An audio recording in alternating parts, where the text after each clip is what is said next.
44 demonic tales, 7 levels. There's nothing as scary as the unknown. I have put together the most bizarre, shocking, and horrifying stories linked to the mysterious world of demonology and Christianity.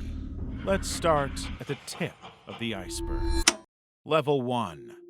Dante's Inferno. In the 14th century, Italian medieval polymath Dante Alighieri wrote what is still considered one of the world's greatest works of literature, the Divine Comedy. It was a 3-part poem about the afterlife, from darkness and divine light to a vision of the Christian God. The first part, the Inferno, has been the subject of many paintings over the centuries.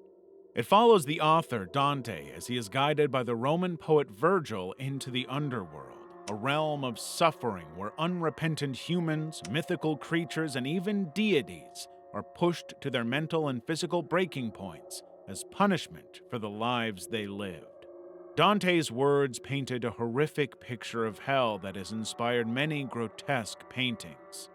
According to Dante, hell is made of 9 circles, and each circle comes with the appropriate punishment for souls in a fashion fitting their sins. For instance, those who did not accept Christ but did not live a sinful life ended up in the first level, where they were not physically harmed and were treated with honor, whereas those who were gluttons for food and drink ended up in the third level, where they would be constantly devoured and excreted by other gluttons for eternity.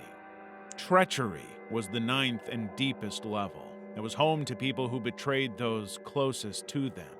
It is a cold wasteland, and those in this circle are punished by being forced to chew on the necks of other backstabbers for eternity. The most infamous people here are Brutus, Cassius, and Judas Iscariot. Judas for betraying Jesus, and Brutus and Cassius who betrayed Caesar. All 3 are punished by being continually chewed on by Lucifer himself. The Illuminati. In the early 2000s, many pop culture icons like Beyoncé and Jay-Z released pictures and videos showing signs of the all-seeing eye, a symbol that appears on countless Christian art, churches, and Masonic buildings worldwide, the American $1 bill, and the Great Seal of the United States. It has also been linked to the Illuminati, a secret cabal that controls everything in the world. This group has its roots in another secret society, the Bavarian Illuminati. It was founded by a German law professor named Adam Weishaupt in 1776. He planned to attract the world's elite so the cult could influence political decisions when they came to power. The secret society had unusual symbols like owls, and members used pseudonyms to avoid identification. Within 9 years, the group grew from 6 to a few thousand. They had several influential members and might have been well on their way to ruling the world. Then, in 1785, Karl Theodor, the Duke of Bavaria, banned all secret societies on punishment of death. So the Illuminati disappeared, but the myth around them grew. Stories went around that the Bavarian Illuminati was a decoy and that Lucifer created the true Illuminati during the ancient Egypt Empire. The new Illuminati was rumored to be filled with well-known public figures, including some American founding fathers and famous families like the Kennedys. Many of them held secret balls and parties. One was held in December 1972 by Marie-Helene de Rothschild, a member of the most powerful elite family in the world. The invitation to the party needed a mirror to be read, and guests showed up wearing bizarre masks and disguises. Dinner tables had dismembered dolls, cracked skulls, mannequins, and grotesque art. These events gathered some of the most influential people in the country. Through their influence, they are believed to control the world's economies and steer the world in whatever direction they want, from significant wars to economic recessions. Their final plan is to start World War III and usher in a one-world government. Lucifer. In Christian theology, Lucifer, also called the morning star, was one of God's earliest creations and the twin brother of Archangel Michael. He's described as the most beautiful and brightest of all creations. Lucifer was also a talented musician and was second only to God. But when God created humans, he told all the angels to worship them. Lucifer became envious and rebelled. Several other angels took his side, leading to a war in heaven. The battle ended with Lucifer and his rebel angels being kicked out of heaven to hell, where they lost their angel status and became dark demons. The Christian Bible is filled with stories of Lucifer trying to sabotage God's plan for humans by appearing on earth. He turned into a snake and deceived the first woman God created, Eve, to break the rules and eat a fruit she wasn't supposed to. As a result, Adam and Eve were kicked out of the garden. While Lucifer is only seen as a demonic figure in Christianity, in belief systems like Luciferianism, Lucifer is admired for his personality as a destroyer, guardian, liberator, lightbringer, and even the true God. Luciferianism is not to be confused with Satanism. While they model themselves after Lucifer and try to be like him, they do not worship him. Level 2. Stolas. Stolas is the 36th demon general in Lucifer's army. Like his fellow demon generals, he was once an angel in heaven before he joined Lucifer's rebellion. He had no actual conflict during the battle, but he guided them to the appropriate destinations. When the rebelling angels fell to hell, a monarchy was established, and Stolas was appointed as a great prince of hell and given 26 demonic legions to command. When summoned, Stolas appears as an owl. He shares knowledge on crafting weapons and poisons. But even though Stolas is somewhat pacifistic and more fond of expanding his knowledge than fighting battles, he is still a dangerous demon. Paradise Lost. Paradise Lost is a 17th century poem by English poet John Milton. By the time he composed the poem, he had gone blind and wrote it entirely through dictation with the help of scribes and friends. With over 10,000 lines published in 10 books, the poem is a story with 2 parts, one on the fall of man and the other on the fall of Lucifer. The first part starts with the aftermath of the war in heaven. Lucifer, who tried to take over heaven, has been defeated and banished to hell, a place of fire and torment, along with the other fallen. But Lucifer doesn't stay there long. He has a plan to get back at God. Meanwhile, God created the entire world. He also created a male and female to rule over all creation. They were called Adam and Eve, and would live in the Garden of Eden where God would visit them from time to time. He gave them just one rule, not to eat from the tree of knowledge of good and evil. Meanwhile, Lucifer journeyed from hell to the Garden of Eden. There he disguised himself as a snake and convinced the female character Eve to eat from the forbidden tree. When Adam learned what Eve had done, he ate from the tree as well. They started to have vivid nightmares and felt shame when they made love. Meanwhile, a triumphant Lucifer returned to hell, and his fallen angels praised him for taking over God's new world. But they suddenly turned to snakes, deprived of limbs and unable to talk, as punishment. As for Adam and Eve, as their punishment, they were kicked out of Eden and would never physically see God ever again.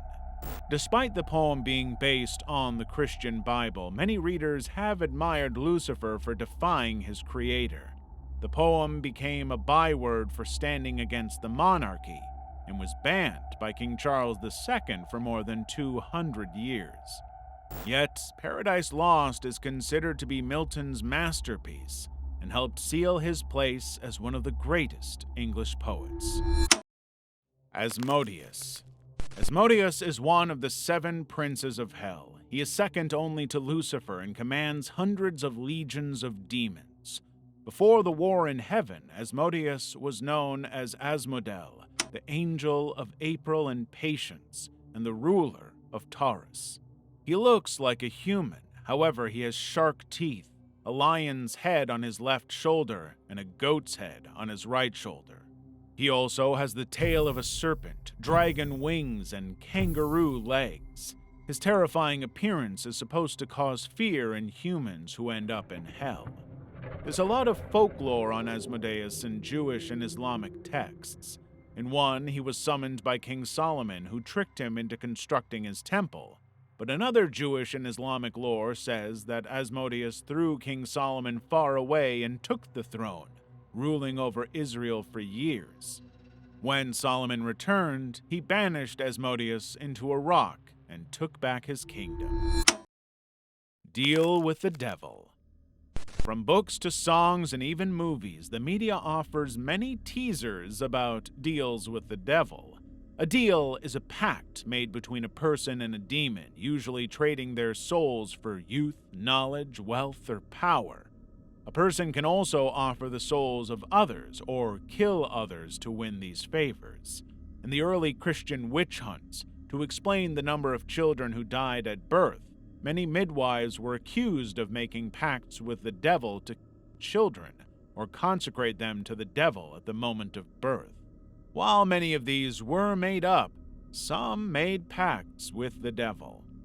One early example was Johann Georg Faust, a 15th century German astrologer and magician. He made a written pact with the devil, promising his soul in exchange for 24 years of service. Faust went on to live a life of pleasures, visiting rulers of nations and even the Pope. When his time was up, his dead body was found in the courtyard, missing his eyes and brains. Another was the Austrian painter Christoph Heitzmann. In 1667, a depressed Christoph signed 2 pacts to be the devil's son for 9 years, in exchange for his soul. One was written in blood, the other in ink. When the 9 years were almost up, he went to the church to get exorcised and was able to retrieve the pact signed in blood from the devil. After that, he started making illustrations of the devil he had seen, but Christoph was still having demonic attacks. So he went for a second exorcism and retrieved the second pact. After that, he joined a monastery and spent the rest of his life in a holy order. Mary K. Baxter. Mary K. Baxter was a Christian evangelist based in Florida, USA. In 1976, she claimed Jesus personally took her through hell for 30 nights and heaven for 10 nights, then told her to write about this so people can know that hell is real and how people can avoid going there. The result was 2 best-selling books about what she had seen. When I began to look at the Lord, he said to me, he said, Catherine, he said, I need you to tell the people of the earth what is down in the middle of the earth, which is hell. And in the latter days, I will raise up others that have the same supernatural experiences.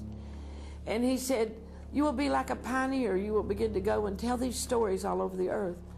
And I will get your book published, and it will be in every major language in the world.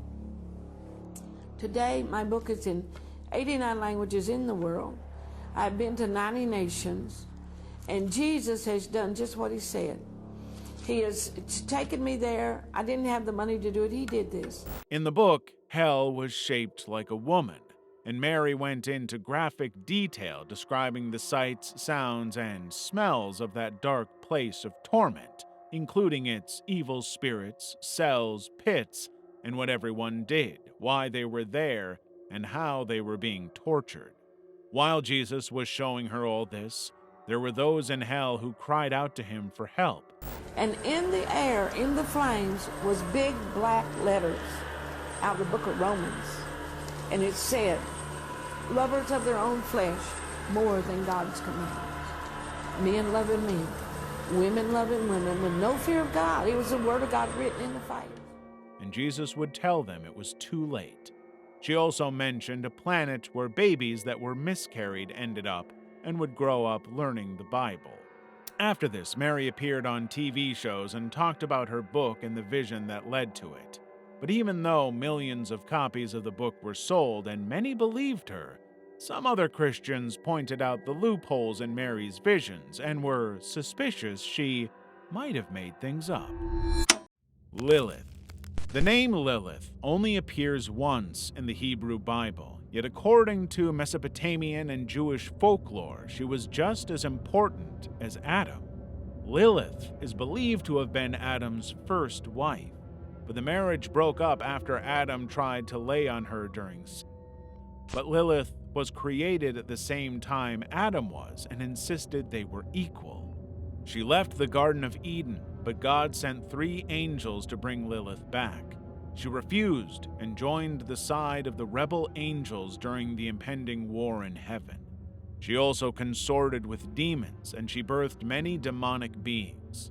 Lilith is described as the mother of all demons and the one true queen of hell.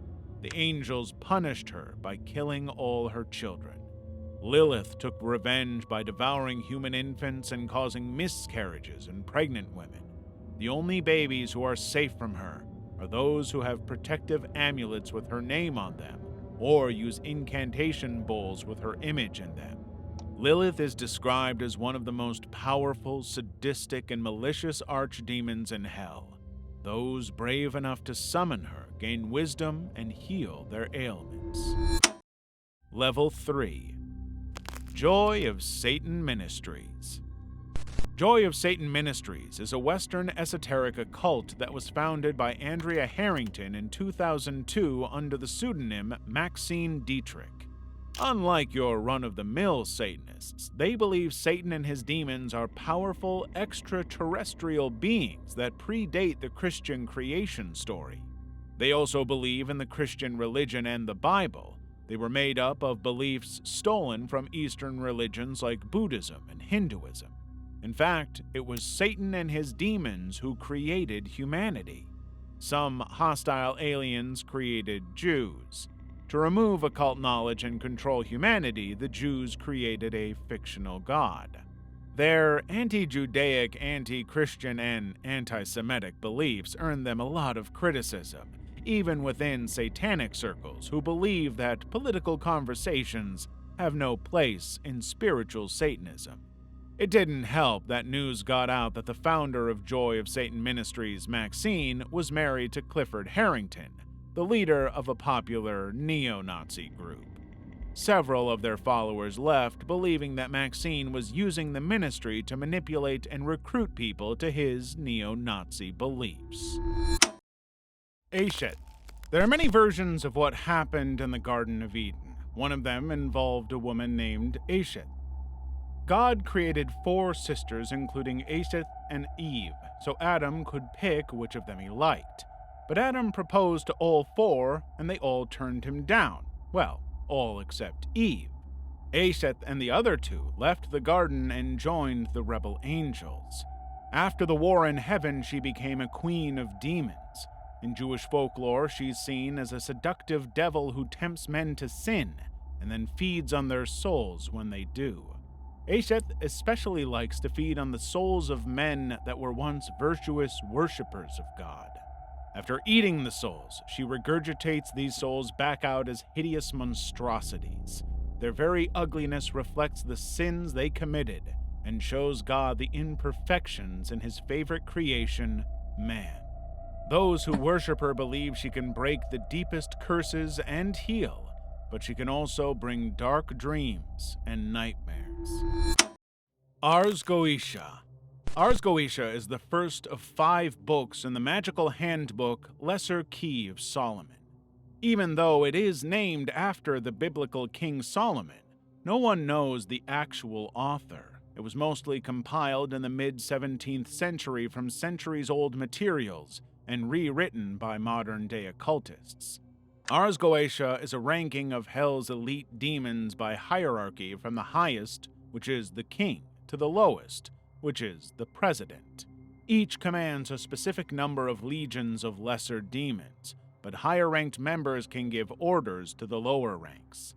There are 72 demonic spirits in all. Some are pure demons, while others are fallen angels who rebelled alongside Lucifer during the war in heaven. Aside from their rank in hell, the Ars Goetia also provides the reader with detailed descriptions of the demons, as well as their unique attributes, traits, and symbols. Think of it like a yearbook of hell's best and brightest. Do you know who else is the best and brightest? You are, for liking this video and subscribing. Legion. The word legion comes from the Roman military term for an army of 3,000 to 6,000 men. In demonology, it almost means the same thing. A legion is a demon that is a group of evil spirits combined into one.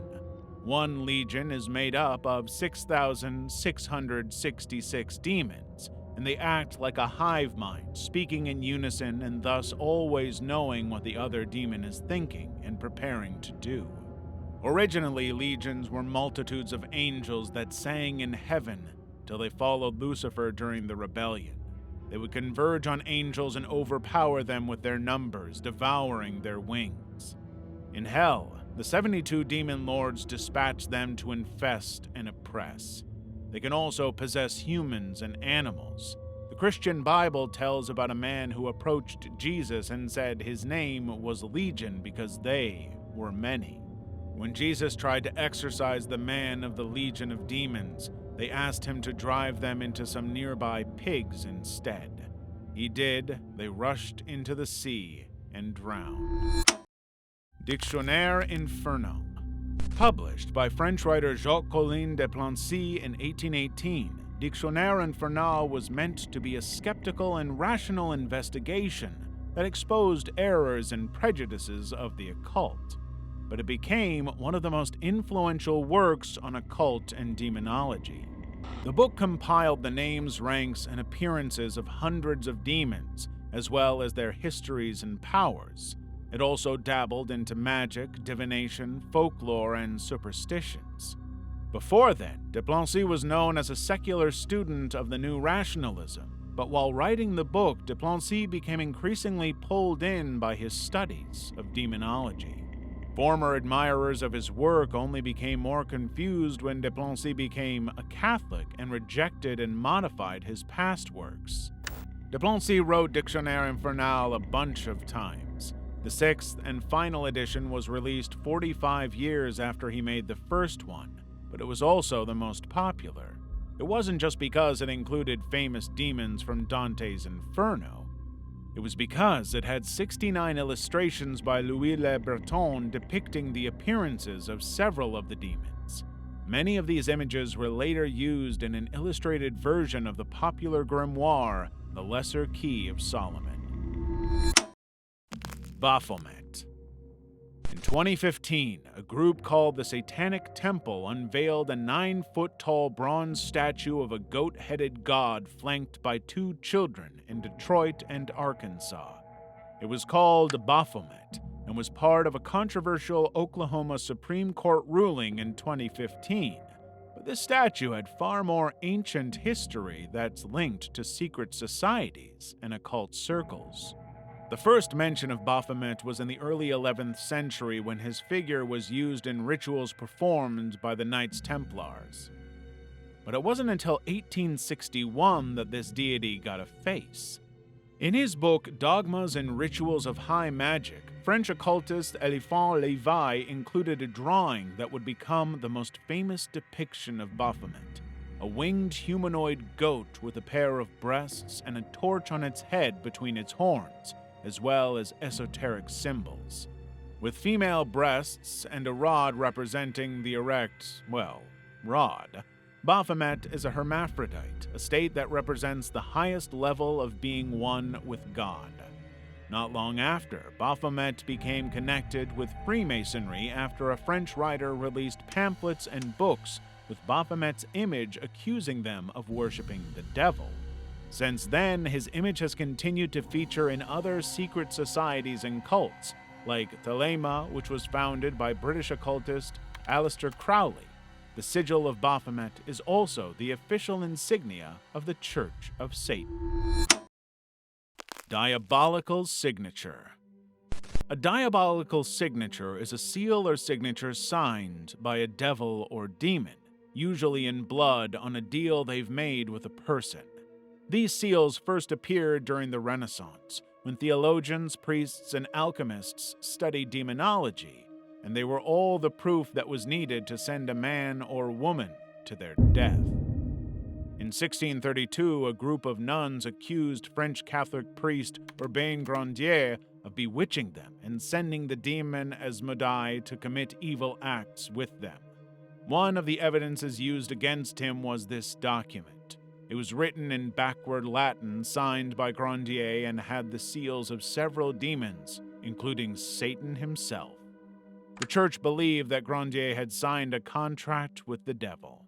Grandier continued to deny the allegations, and for 2 years he was tortured. In 1634, Grandier was convicted of witchcraft and burned alive at the stake. Zozo. Zozo is a powerful demon that's a part of Satan's court in hell. In ancient Babylonia, he was known as the demon Pazuzu. He is found in many other cultures around the world, and they all describe him as a master deceiver. He is popularly known to possess Ouija boards and mimic the voices of the dead. He can also use the Ouija boards as a portal to possess people. There have been many stories of Ouija board sessions going awry. One of the most popular ones involved a teenage boy. In 1973, the movie The Exorcist hit cinemas. It was about a girl who got possessed by the demon Pazuzu after playing with the Ouija board, and was one of the scariest movies at the time. But The Exorcist wasn't just any movie. It was based on the very real demonic possession of Roland Hunkler in 1951. The 14-year-old had become possessed by a demon after he had played with the Ouija board. Words would appear on his chest and claw marks on his body. The boy's parents took him to a church, and for weeks, Jesuit priests participated in exorcising Ronald. One of them kept a diary, and it detailed frightening moments of Ronald shaking violently and scratches and scribbles appearing on his body. Zozo was eventually exorcised, and Ronald went on to live a regular life, marrying, raising kids, and working a government job before retiring. He has never spoken publicly about the case. There are many more sinister stories about Zozo possessing people and doing sadistic things to them. Level 4. Nephilim. In the Christian Bible, there's a mention of a union between the sons of God and the daughters of men. Some believe it was a union between God's angels and humans, while others believe it was demons. The offspring of this union were the Nephilim people. They were part human and part supernatural giants with great strength, power, and authority. The ancient Israelites who saw the Nephilim felt like grasshoppers in comparison. The Nephilim were fearsome and violent giants who terrorized other creatures of the earth, especially humans. Some legends describe them as man-eating giants. They took over kingdoms and were worshipped as gods. Eventually, God decided to flood the earth to wipe out these abominations before they could do more harm. Although many Nephilim were killed during the flood, a handful survived. The descendant of one of these beings was Goliath, a famed Philistine giant who was killed with a stone from a catapult by a young King David. Leviathan. The Leviathan is an ancient creature that has continued to baffle scholars of theology and mythology. Is it a great whale, dragon, or an ancient sea serpent? The Christian Bible mentions the Leviathan several times. Each time it is described as an exceedingly powerful, multi-headed, monstrous sea creature. While it might sound like the mythical Loch Ness Monster or a gigantic octopus, the Leviathan can also spit fire and acid from its mouth, and its skin is near impenetrable. He controlled the Earth's oceans, made tsunamis to attack humans, and made ships disappear. At that time, ancient people believed the ocean was a traditional prison for evil spirits and prehistoric gods. In demonology, the Leviathan is the demon of envy. He, Lucifer, Satan, and Belial made up the 4 crowned princes of hell. There, the Leviathan is the gatekeeper of the kingdom, and his mouth is believed to be the jaws of hell, a gaping mouth that swallows damned souls. The Book of Abramelin. The Book of Abramelin is a 15th century autobiography on Jewish mysticism and magical teaching written by a character called Abraham from Worms, Germany, to his son Lamech. It is divided into 3 parts. The first part covers how Abraham met an elderly mage called Abramelin in the Egyptian desert and got some manuscripts on divine science and true magic from him. The book's second part is a step-by-step guide to summoning and controlling your holy guardian angel. It involves evoking the 12 kings and dukes of hell, including Lucifer, Leviathan, and Belial, and binding them. The last part of the book has sigils and spells for everything from invisibility to wealth and even flight. But many people believe the book was cursed, and very few people ever tried to perform the black magic ritual. One of the few who did was an occultist and founder of Thelema, Aleister Crowley.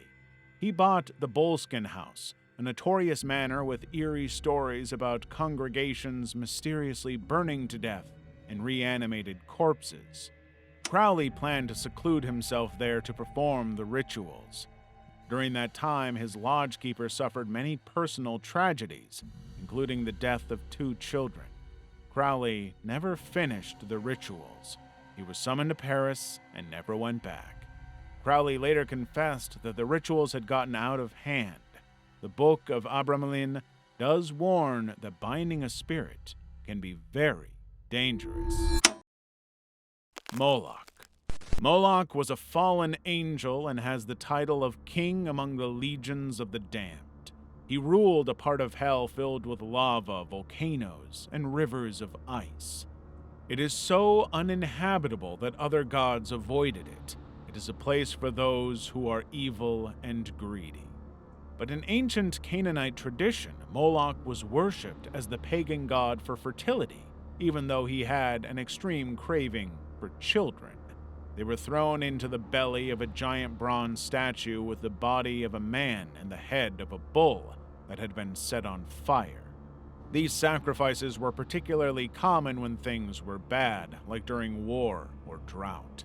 The Christian Bible tells the story of how the king of Moab was losing the war against the Israelites, so he sacrificed his firstborn son. That sacrifice must have appeased Moloch because the Israelites lost the battle. Apart from biblical stories, many other cultures practiced sacrificing children, including the Aztecs, Incas, and the Mayas. Angelica Zambrano.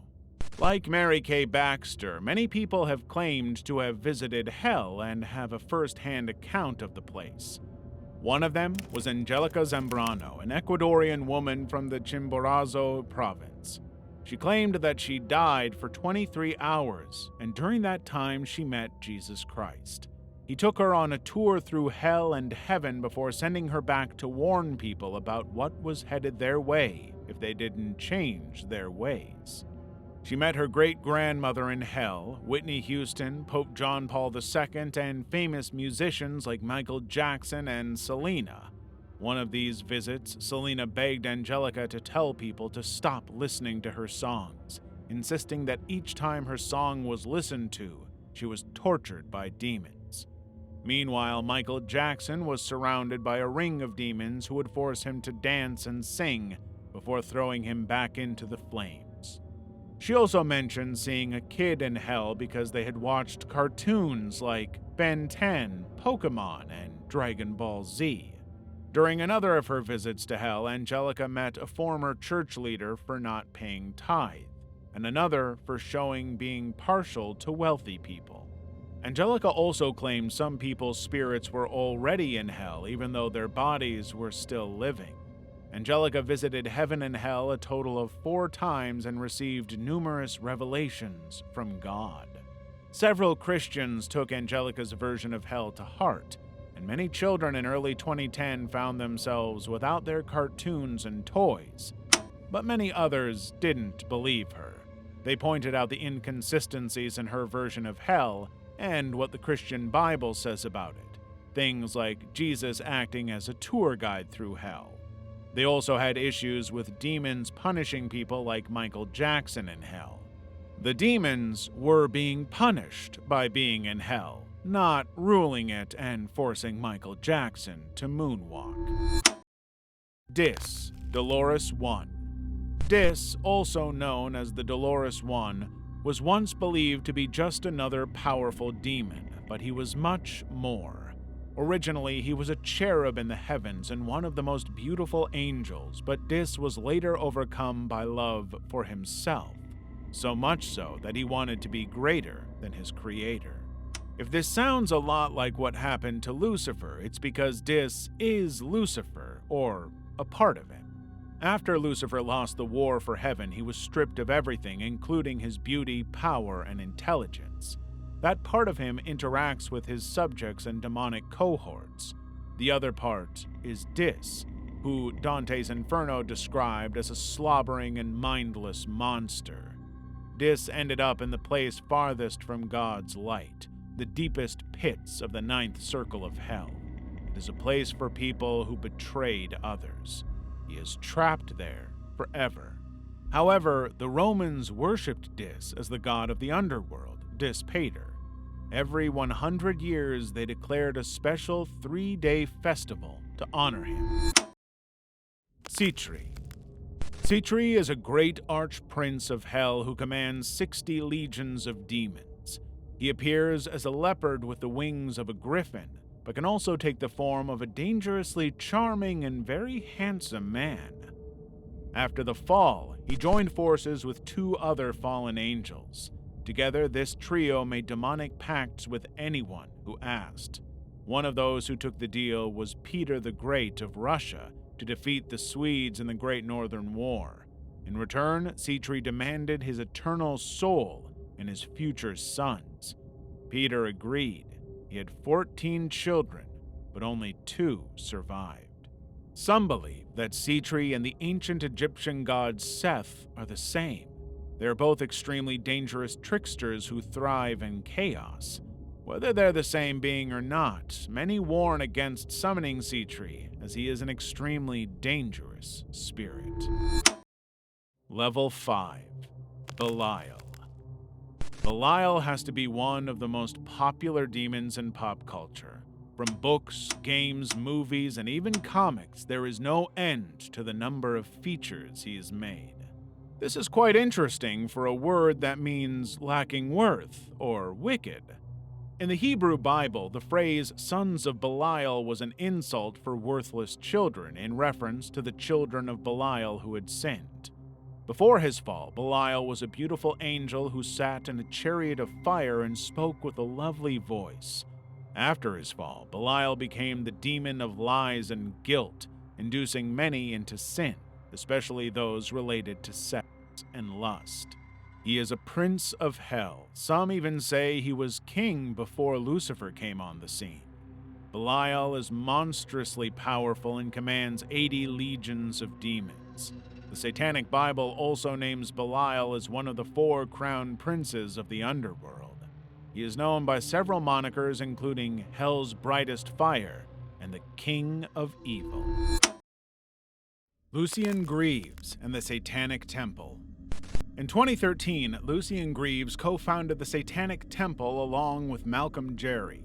It was a response to Christian values creeping into politics, and they made a lot of public statements.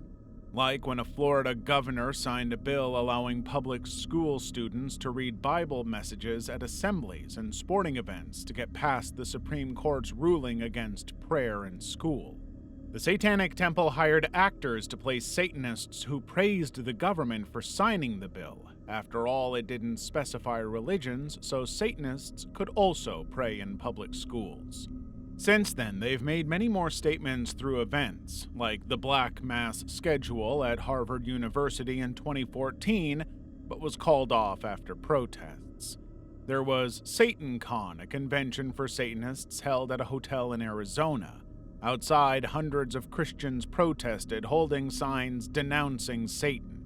Not to forget the $100,000 crowd-funded Baphomet statue, a bronze sculpture made in response to the biblical 10 Commandments promptly displayed in the capitals of Arkansas and Oklahoma. The sentiment was simple. If the government could spend on Christian statues, why not Satanists? The statue in Oklahoma has since been removed. In the Satanic Temple, Satan isn't a supernatural being or a symbol of good or evil. He is used as a symbol to fight against Christianity in public spaces. They have faced heavy backlash, and since they started, the headquarters of the Satanic Temple in Salem, Massachusetts, has received several death threats and bomb threats. In 2022, one man even attempted to set the building on fire. Yaogui. In Chinese folklore and mythology, there are some supernatural creatures called yaogui. While the word yaogui translates to demons, the yaogui aren't evil like Western demons.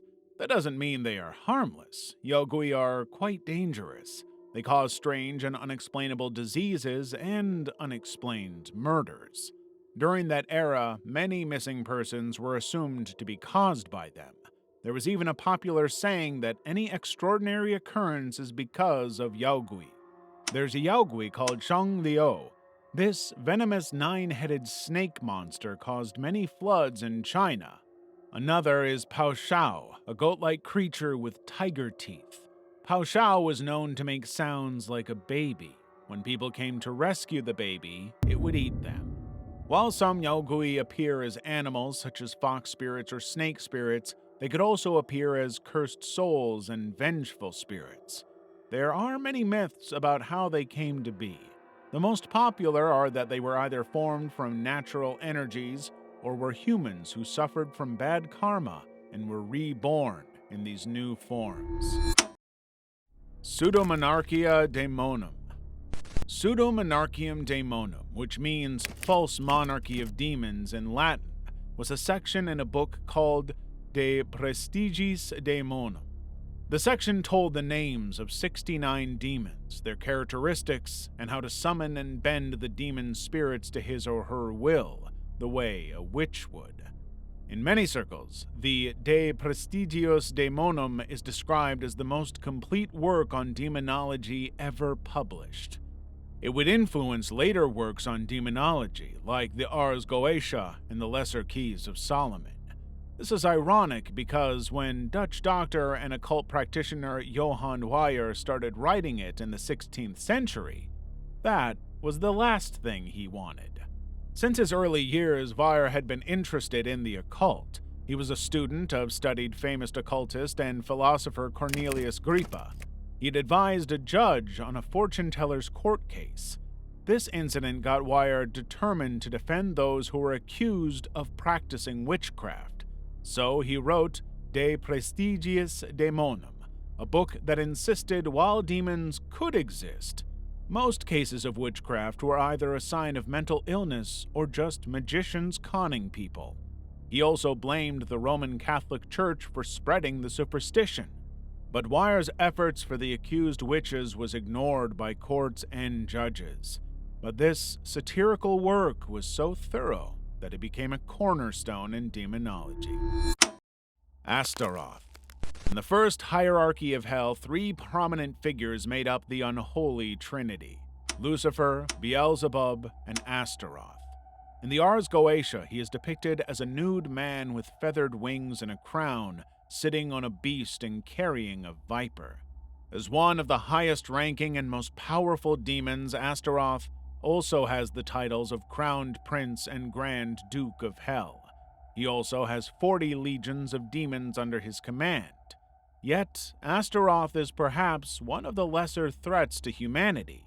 He only gives power to those who want to accomplish good deeds. He also helps people gain knowledge for intellectual pursuits, especially science. In some religions, Astaroth is seen as a helpful demon who is not necessarily benevolent, but also not evil.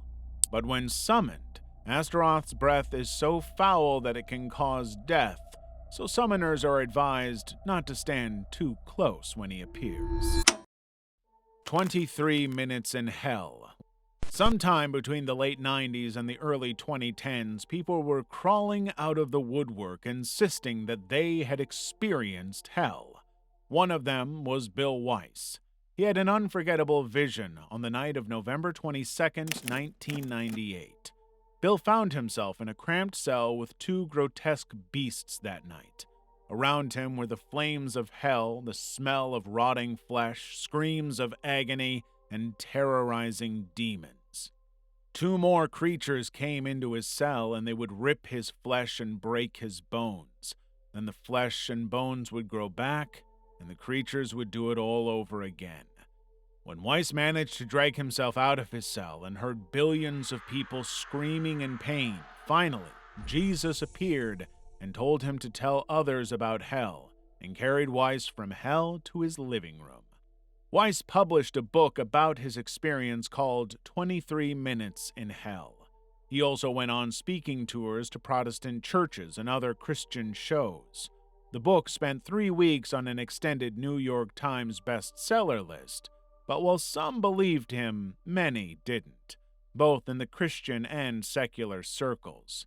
Many of them pointed out the inconsistencies with Weiss's claims and the Bible, like demons acting like prison wardens and the idea of a return trip from hell. Regardless, 16 years on, Weiss is still preaching about his vision. He has even founded a ministry along with his wife, Annette. Level 6. Beelzebub. Beelzebub is arguably one of the most famously depicted demons in pop culture, so much so that many believe he and Lucifer are the same. But while Beelzebub is not Lucifer, he's pretty close. When the rebel army rose against the heavens, Lucifer appointed Beelzebub as his second in command in the battle. He was one of the first 3 angels to fall from heaven to hell when they were defeated. There, Beelzebub was crowned supreme monarch of the Inferno next to Lucifer himself, and is able to command lesser nobles of hell. He is also one of the 7 princes of hell. In the Hebrew faith, Beelzebub literally means Lord of the Flies. He is even depicted as a fly in the Dictionnaire Infernal. As the Lord of the Flies, he is often associated with all things that crawl, bite, inject venom, and spread disease. The Hebrew Bible mentions that the Philistines worshipped Beelzebub as a god in the ancient city of Ekron. His name also came up a lot during the Salem witch trials in Salem, Massachusetts, as several people were accused of summoning him to torment their neighbors. Klipot. In Jewish mysticism, the Tree of Life is a sacred symbol of divine order in creation. It has 10 attributes such as love, beauty, and understanding, each of them ruled by angels. But the Tree of Life has a shadow side called the Klipot, or simply the Tree of Death. It symbolizes the dark realm of impurity, chaos, and insanity, and is ruled by 10 demons. In some circles, the Tree of Death goes by another name, the Tree of Knowledge of Good and Evil, the same one that the biblical Eve ate a fruit from in the Garden of Eden.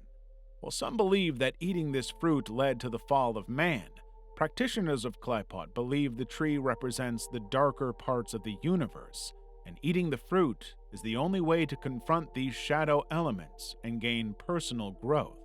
In some esoteric traditions, practitioners perform rituals and dark magic to connect with the demonic entities in the shadow realms. Overcoming them leads to hidden powers, purity, and unity with the divine. Tulpa, Egregor. Imaginary friends. Most kids have them at some point, but what if they were real? Well, according to Tibetan Buddhism, they are. Tulpas were a type of imaginary friend that, created by a person through meditation or ancient magic. When a group of people made one, it was called an egregor.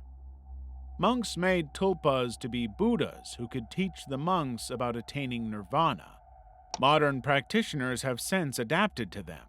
While they are still created by psychic manifestation, they aren't teaching Buddhism anymore, but they have free will, emotions, and memories. The usual reason for creating a tulpa is for companionship. In the 1990s and 2000s, several online communities on 4chan and Reddit were dedicated to creating their very own. While tulpas and egregors are often invisible, they can become visible if their creator is strong enough. As innocent as this all sounds, tulpas can become dangerous and even violent. Movies like Krampus, the demonic evil version of Santa Claus, and the fictional Slender Man are based on this. When that happens, only their creators can erase them, which often makes them a target. Paimon. Paimon is a king of hell that is the most obedient to Lucifer. Before the fall, he was in the angelic order of dominations and became captivated by Lucifer's voice and beauty. When the war in heaven started, he joined ranks with Lucifer and fell with him. In hell, Paimon was elected as a mighty king and given 200 legions of demons to his command. Paimon is knowledgeable in science, the arts, and many world mysteries. He also grants wishes and can make people do whatever his conjurer wants, so his worshippers go to great lengths to manifest him in the material realm. When summoned, Paimon appears as a crowned man seated on a camel, often preceded by musicians with trumpets, cymbals, and other instruments. But Paimon is also hostile to humans and can cause people to have horrifying visions and nightmares. Pandemonium. Today, pandemonium is a word that means anything from an uproar to chaos. But that was not what it meant when John Milton first used it in his most famous work, the 1667 epic poem Paradise Lost. In the epic poem about Satan and mankind's fall, Pandemonium was the capital of hell, where Satan held his high council. When he coined the word pandemonium, it meant all demons. The capital city of Pandemonium was designed by the architect Mulciber, a fallen angel who had designed the palaces of heaven after they were thrown out of heaven. Under the command of the demon Mammon, Pandemonium was built by demons in an hour. Milton describes it as being far superior to every other human palace or dwelling. However, the reason it took an hour to make might be because it was small. While it looks gigantic, Milton writes that Satan shrank the demons to a size smaller than the smallest dwarfs for meetings inside. Pandemonium is also the seat of power of hell and was made of solid gold. Igrat, Agrat Bat Malat. In Jewish mythology, there are 4 powerful queens of demons and angels of sacred prostitution. One of them is Agrat Bat Malat. This enigmatic female demon or angelic entity is only found in Jewish folklore. God created her as a human female along with 2 other women for Adam in case he rejected Eve. But when Adam proposed to all of them, they turned him down and left the garden. After the war in heaven, Malat became a queen of demons. She became hateful to humans, and on Tuesday and Friday nights, Malat danced on roofs while 18,000 of her demons roamed around terrorizing people. Malat usually takes the form of a beautiful woman. She seduces men in their dreams and has sex with them, sometimes bearing children. According to Jewish mythology, Malat visited Israel's King David in a dream and had sex with him. Malat went on to have 3 children by him: the demon Asmodeus, who would become the king of demons, and 2 daughters, Oholah and Oholiba. They would become the sisters of prostitution and would turn King Solomon from God by pressuring him to worship forbidden idols. About 1,000 years later, 2 Jewish scholars did a spiritual intervention that curbed her powers over humans. Level 7. The Antichrist and the Red Heifer Prophecy. For 2,000 years, Christian and Jewish theology have been anticipating the end times, the time when everyone will be judged and the world will come to an end. They've made many predictions on when this event will go down using signs like wars, famine, and natural disasters like earthquakes. Another sign to look out for is the rise of the Antichrist, a powerful leader who will convince the world that he will bring world peace and establish a one-world empire. But this person has a secret plan to control the world and destroy those who don't worship him. However, according to the Jewish faith, there's another sign that will signal the end times: the construction of a 3rd temple. But the one thing standing between them and constructing the building is the red heifer prophecy. Back in ancient Israel, the only way for priests and worshippers to achieve ritual purity and enter the temple was by using the ashes from a red heifer that had been sacrificed and burnt on Mount Olives. But not just any red heifer would do. It would have to have no blemish and should never have been milked, impregnated, or worked in a field. Only 9 red heifers were ever perfect enough to be sacrificed before the Second Temple was destroyed in 70 AD.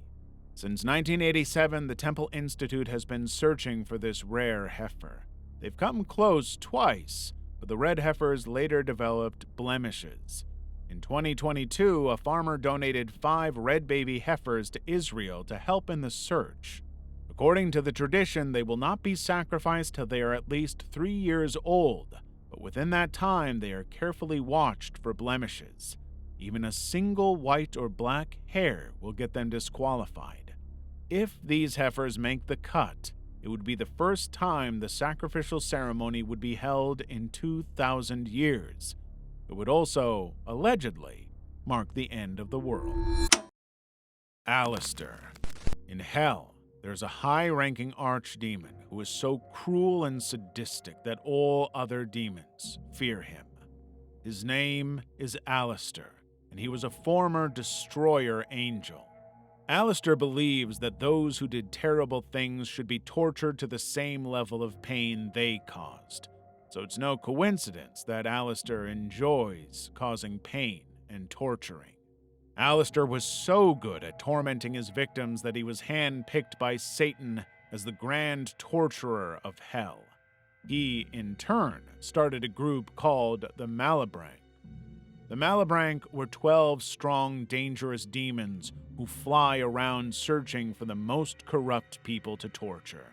There are 2 mythologies around Alistair. In the ancient Greek period, Alistair was the god of vengeance and blood payback. When he was invoked to seek help for revenge, Alistair would punish the wrongdoers with illnesses. If they died too quickly, Alistair would go on to punish their descendants. In Roman mythology, he's notorious for causing family feuds by causing people to commit heinous evils against their families.